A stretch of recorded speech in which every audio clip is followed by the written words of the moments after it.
जय सिया राम जी, जय श्री बालाजी। दोस्तों, मैं हूं एस्ट्रोलॉजर पंडित लक्ष्मी नारायण गिरी, आपके अपने YouTube चैनल श्री लक्ष्मी नारायण राशिफल चैनल पर। मित्रों, आज हम जानेंगे कर्क राशि वालों का नव वर्ष 2026 का वार्षिक राशिफल। कर्क राशि वालों के लिए करियर में, नौकरी और व्यवसाय के मामले में स्थिति मिले जुले असर को दिखाने वाली होगी। जहां काम को लेकर आपको नए मौके मिल सकते हैं, वहीं इस समय आपको काम के सिलसिले में कुछ लंबी दूरी की यात्राओं को भी करना पड़ सकता है। जो लोग विदेश में काम की तलाश कर रहे हैं, उन्हें अब कुछ सकारात्मक परिणाम दिखाई दे सकते हैं। साल के पहले भाग में काम को लेकर कुछ चुनौतियां बनी रह सकती हैं, लेकिन इस समय पर नाम की प्राप्ति के अवसर भी होंगे। वर्ष के पहले भाग में बृहस्पति का 12वें भाव में गोचर होने के कारण आपको करियर को लेकर अधिक लाभ की संभावना कुछ कम हो सकती है, लेकिन उन लोगों के लिए बेहतर है जो जन्म स्थान से दूर जाकर काम का विचार कर रहे हैं या फिर विदेशी भूमि पर काम खोज रहे हैं। इस समय काम को लेकर मेहनत बहुत अधिक रहने वाली है। कुछ गुप्त विरोधियों की ओर से भी काम प्रभावित हो सकता है। तरक्की मिलेगी, लेकिन लगातार कोशिशों के बाद ही उम्मीदें पूरी होंगी।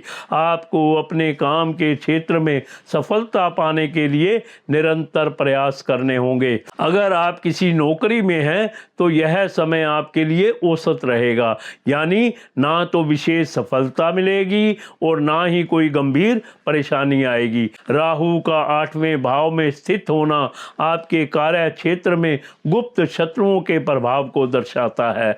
इस दौरान आपके खिलाफ कुछ अज्ञात या छिपे हुए विरोधी सक्रिय हो सकते हैं, जो आपके काम में रुकावट डालने की कोशिश कर सकते हैं। इस समय अपने आत्मविश्वास को बनाए रखना बहुत महत्वपूर्ण होगा। अपने कार्यों में किसी भी प्रकार की लापरवाही ना करें, क्योंकि छोटे से छोटी गलती भी परेशानी में डाल सकती है। इस समय नए कारोबार या काम की शुरुआत करना अनुकूल नहीं रहेगा। कोई व्यवसाय चला रहे हैं तो आपको उसे व्यवस्थित तरीके से चलाने की जरूरत है।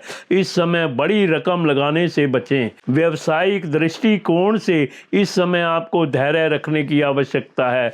यह समय जोखिम लेने का नहीं है, बल्कि धैर्य और सोच समझकर काम करने का है। साल के पहले भाग में जहां आर्थिक रूप से कुछ खर्चे अधिक हो सकते हैं, वहीं वर्ष के दूसरे भाग में आपको बेहतर अवसर और लाभ प्राप्त हो सकता है। शुरुआती दौर में इस समय बृहस्पति का 12वें भाव में स्थित होना आपके धन प्रवाह में कुछ रुकावट और बाधा उत्पन्न कर सकता है। बृहस्पति का यह गोचर आर्थिक प्रगति में कमी का कारण बन सकता है। विशेष रूप से यदि आप नए निवेश की योजना बना रहे हैं तो इस समय आपको निवेश से बचना चाहिए। इस दौरान किसी भी प्रकार का उधार देना या लेने से बचें, क्योंकि बृहस्पति का 12वें भाव में गोचर उधारी के रूप में दिया गया धन वापस मिलने की संभावना कम कर सकता है। इस समय आर्थिक लेन देन में बहुत सतर्क रहने की आवश्यकता है। आप जितना संभव हो अपने खर्चों पर नियंत्रण रखें और जल्दबाजी में कोई भी बड़ा निवेश करने से बचें। लेकिन इस समय कुछ छोटे लाभ जरूर मिल सकते हैं, जैसे मामा पक्ष से आपको कुछ लाभ मिल सकता है, जो आपके आर्थिक स्थिति में थोड़ी राहत प्रदान करेगा। इस दौरान आपको किसी भी तरह के आर्थिक जोखिम से बचना चाहिए। गुरु का बदलाव आपके आर्थिक जीवन में सुधार लाने वाला होगा। बृहस्पति का गोचर आपके लिए धन की प्राप्ति के नए अवसर लेकर आएगा। इस समय आपको रुका हुआ धन या पैसा मिल सकता है जो पहले से लंबित था। यह समय आर्थिक दृष्टिकोण से बहुत अच्छा रहेगा, क्योंकि इस दौरान दौरान आपके धनार्जन की स्थिति में सुधार होगा और आर्थिक लाभ के रास्ते खुलेंगे। सप्तम भाव पर बृहस्पति की दृष्टि आपके लिए एक और शुभ संकेत है, जो आपके जीवन साथी या मित्रों से आर्थिक लाभ दिलाने में मदद करेगा। आपके प्रियजनों और करीबी मित्रों का सहयोग आपके आर्थिक पक्ष को सुधारने में अहम भूमिका निभाएगा। इस दौरान आप अपने व्यवसाय को बढ़ाने के लिए कुछ धन खर्च कर सकते हैं। अपने व्यवसाय में नई गतिविधियां शुरू करने के लिए निवेश करने से आपको अच्छे लाभ की संभावना हो सकती है। यह समय आपके लिए वित्तीय मामलों में नए दृष्टिकोण और योजनाओं के लिए उपयुक्त रहेगा। ससुराल पक्ष से भी आपको कुछ लाभ मिल सकता है। आप चैनल को सब्सक्राइब कर दीजिए ताकि ज्ञान और जीवन से संबंधित वीडियो सबसे पहले आपके पास आए। आप वीडियो को लाइक करें और कमेंट्स बॉक्स में जय सिया राम जी, जय श्री बालाजी लिखें और पाएं श्री बालाजी का आशीर्वाद। प्यार के मामले में कर्क राशि वाले इस साल अपनी भावनाओं में कुछ अलग ही अंदाज में दिखाई दे सकते हैं।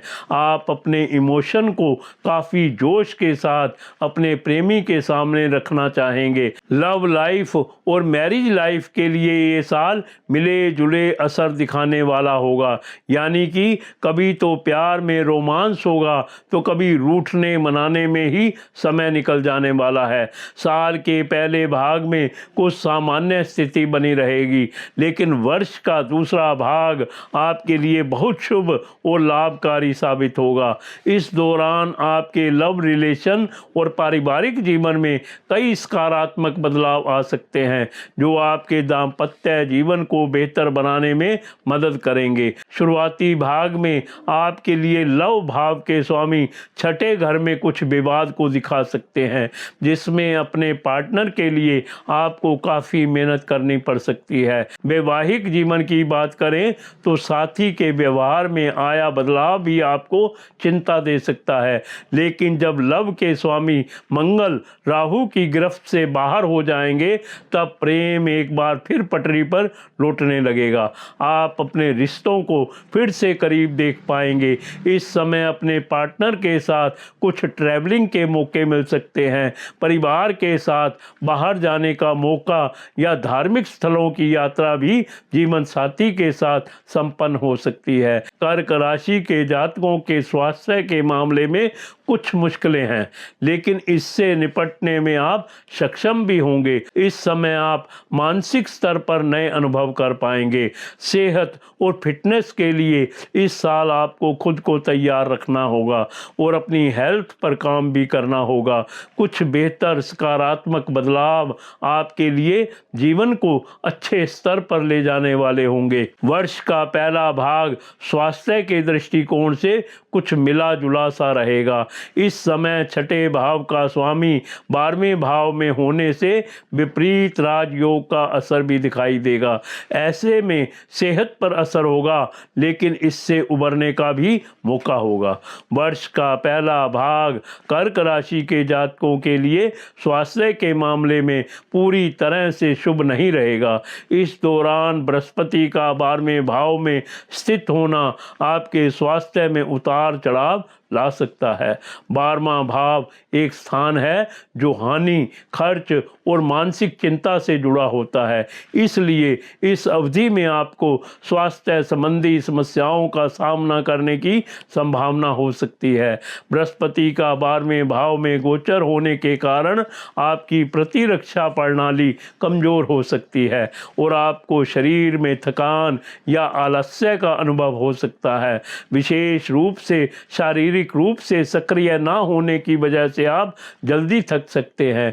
इस समय अपनी दिनचर्या को संतुलित बनाए रखना और स्वास्थ्य संबंधी खतरों के बचने के लिए उचित उपाय करना जरूरी होगा। साथियों, अगर आप कुंडली दिखाना चाहते हैं या मुझसे बात करना चाहते हैं तो आपके फ़ोन स्क्रीन पर नंबर दिए गए हैं, आप मुझसे संपर्क कर सकते हैं। साथियों, आप वीडियो को अपने मित्रों और सगे संबंधियों के साथ ज़रूर शेयर करें।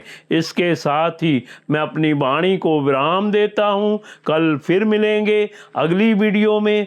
जय सिया राम जी, जय श्री बालाजी।